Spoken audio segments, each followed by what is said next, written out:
Hey y'all, I'm Autumn Bobo, the occupational therapist with Team Rehab.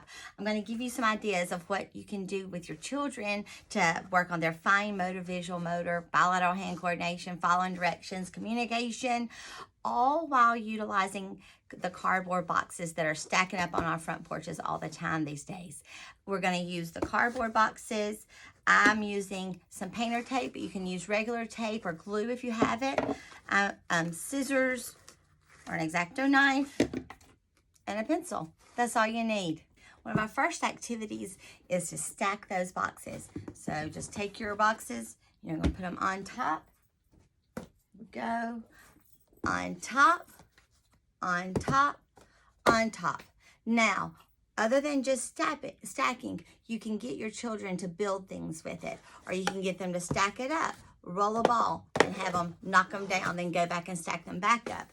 Our concept, if we've got some kids that have decreased use of both hands, if you use the bigger boxes, then it requires them to use both hands to put things on top, even if they use it in a maladaptive way to kind of give it some assistance in that direction, on top. If you don't have small blocks at your house, don't worry. You can make them out of cardboard. I use cardboard in my painter's tape. So I just cut it into strips. I made a square. So now we can work on stacking small blocks on top. Again, you can build as many as you want to, and you can start creating some designs like a bridge. I utilized a frozen pizza box to put together our next activity along with some cut construction paper. So with doing this, you're going to work on lacing in and out, in and out. And you can keep going. You can make a pattern. It's a wonderful activity for fine motor skills, visual motor, problem solving, and some bilateral hand coordination. Our next activity is to watch. Here we go. We're going to do a ball maze.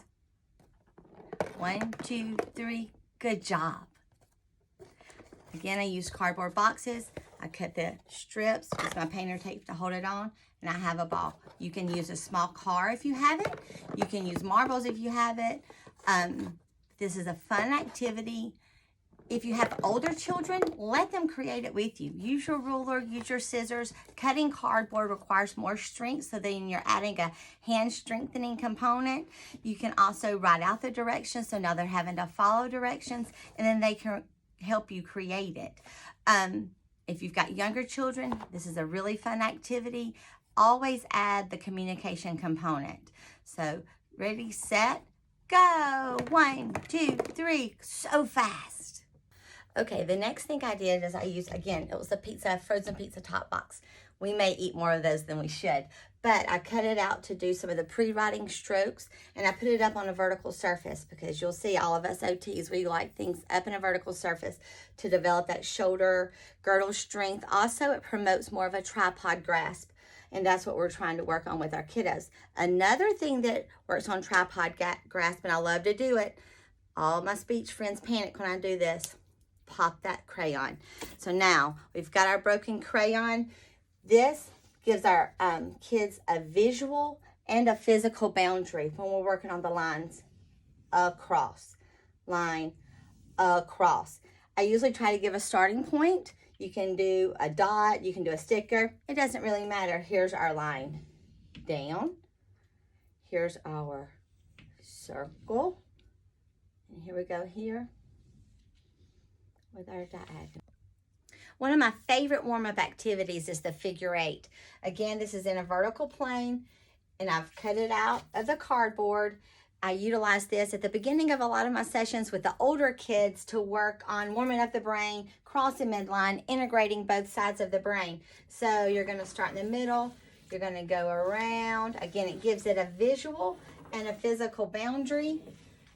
What you do not want to allow happen is for a kid to get right here and then change hands, okay? We want to stay crossing midline utilizing the same hand. It's great for a warm-up prior to a seated task. Enjoy. I hope you're able to utilize some of the activities we discussed today and put together. If you have any questions, let me know. Share with me the activities that you've been able to utilize, and let me see how it's going. I hope you guys enjoy it and have fun.